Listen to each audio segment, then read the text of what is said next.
राम।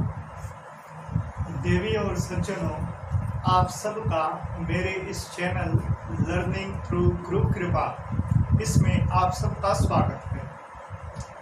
मित्रों, कल हमने बात की थी कि कर्म संन्यास और कर्म योग में क्या अंतर है, और कल हमने इस बात पे चर्चा की थी कि भक्ति का हम विस्तार पूर्वक वर्णन करेंगे, भक्ति पर हम गहरी चर्चा करेंगे।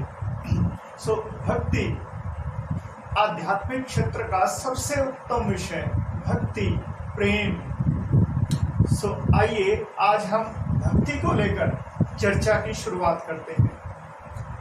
अलग अलग आचार्यों ने, अलग अलग महात्माओं ने, संतों ने भक्ति को अलग अलग रूप से परिभाषित किया है। तो उन्हीं परिभाषाओं में से कुछ परिभाषाएं और कुछ भक्ति के लक्षण, स्वरूप, पहचान आज हम डिस्कस करेंगे, और फिर डे टू डे कुछ दिनों तक हम भक्ति को विस्तार पूर्वक डिस्कस करेंगे। तो सबसे पहले हम बात करते हैं गीता से ही। गीता के अनुसार भक्ति क्या है? गीता में 18वें अध्याय में भगवान श्री कृष्ण अर्जुन से कहते हैं कि हे अर्जुन, तू सर्वधर्मान परित्यज्य मामेकं शरणं व्रज अहं त्वा सर्वपापेभ्यो मोक्षयिष्यामि मा शुचः। हे अर्जुन, तू संपूर्ण धर्मों को, संपूर्ण कर्तव्य कर्मों को भली भांति त्याग कर केवल एक मेरी शरण में चला आ, मेरी शरण ग्रहण कर ले, मैं तुझे समस्त पापों से मुक्त कर दूंगा, तू चिंता ना कर। यानी कि भगवान श्री कृष्ण अर्जुन से कह रहे हैं कि मेरी शरण में आना, मेरा हो जाना ही भक्ति है। अब इस बात को कि प्रभु का हम कैसे हों, प्रभु की शरण कैसे ली जाए, उसको थोड़ा समझते हैं कि श्री कृष्ण ने अर्जुन से जो कहा कि सब कुछ छोड़कर केवल मेरा हो जा, उस बात से क्या अभिप्राय है। तो देखिए, इस बात को थोड़ा विस्तार से हम चर्चा करते हुए बात करेंगे 11वें अध्याय में, जहां श्री कृष्ण ने अर्जुन से भक्ति के स्वरूप के विषय में बताया।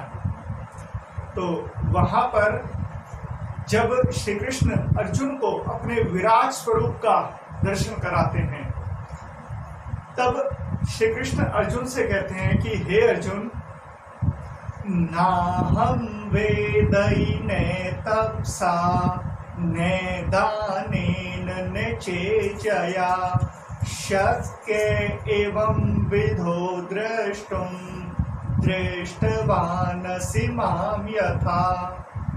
कि जिस प्रकार तुमने मुझे देखा है, इस प्रकार चतुर्भुज रूप वाला मैं न तो वेदाध्ययन से, न तप से, न दान से, और न यज्ञ आदि से ही देखा जा सकता है। तो प्रभु को कैसे देखा जा सकता है, प्रभु के दर्शन कैसे हो सकते हैं? अगले श्लोक में श्री कृष्ण कहते हैं कि हे अर्जुन, अनन्य प्रेमा भक्ति योग के द्वारा तू मुझे इस प्रकार देख सकता है, छू सकता है, मुझसे बात कर सकता है। यानी कि प्रभु श्री राम जी को, श्री कृष्ण भगवान को अगर हमें प्रत्यक्ष देखना है, उन्हें छूना है, उन्हें पाना है, तो उसके लिए हमें भक्ति का साधन करना होगा। तो वो भक्ति का स्वरूप क्या है? 11वें अध्याय के अंतिम श्लोक में श्री कृष्ण कहते हैं, मत कर्म कृत मत परमो मत भक्तः संवर्जितः निर्वैर सर्वभूतेषु यह से मामिति पांडवे। हे अर्जुन, जो पुरुष अपने संपूर्ण कर्मों को मेरे निमित्त करने वाला है, मेरे लिए करने वाला है, जो मेरे परायण है, जो आसक्ति से रहित है, जो समस्त भूत प्राणियों में वैर भाव से रहित है, ऐसा मेरा भक्त अपनी ऐसी भक्ति के द्वारा मुझे पासा। श्री कृष्ण कहते हैं कि मनुष्य आसक्ति रहित हो, क्योंकि जब तक संसार में कहीं भी हमारी आसक्ति रहेगी तो हमारा कर्म उसी अटैचमेंट से प्रभावित होगा, उसी आसक्ति से प्रभावित होगा। इसलिए संसार में कहीं भी आसक्ति ना रखकर हमारी भगवान श्री कृष्ण के चरणों में ही आसक्ति हो, तब उनके निमित्त कर्म हो पाएगा। और तीसरा, श्री कृष्ण कहते हैं कि समस्त भूत प्राणियों में वैर भाव से रहित हो।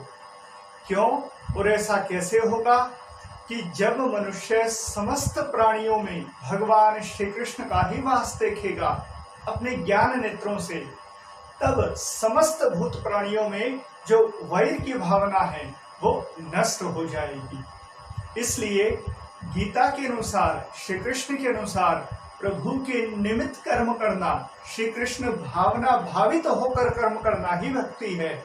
और वो कैसे संभव होगी? जब इस संसार के प्रति हमारी आसक्ति, हमारा मोह नष्ट होगा और प्रभु के चरणों में ही हमारा एकांतिक प्रेम होगा। तो इस प्रकार गीता के अनुसार आज हमने डिस्कस किया भक्ति क्या है। अब कल हम मानस के अनुसार, भागवत के अनुसार और भक्ति के क्षेत्र में जो सर्वोपरि ग्रंथ है श्री नारद भक्ति सूत्र, उनके अनुसार भक्ति क्या है, भक्ति के क्या रूप हैं, उन पर हम चर्चा करेंगे। आज के लिए इतना ही। जय श्री राम।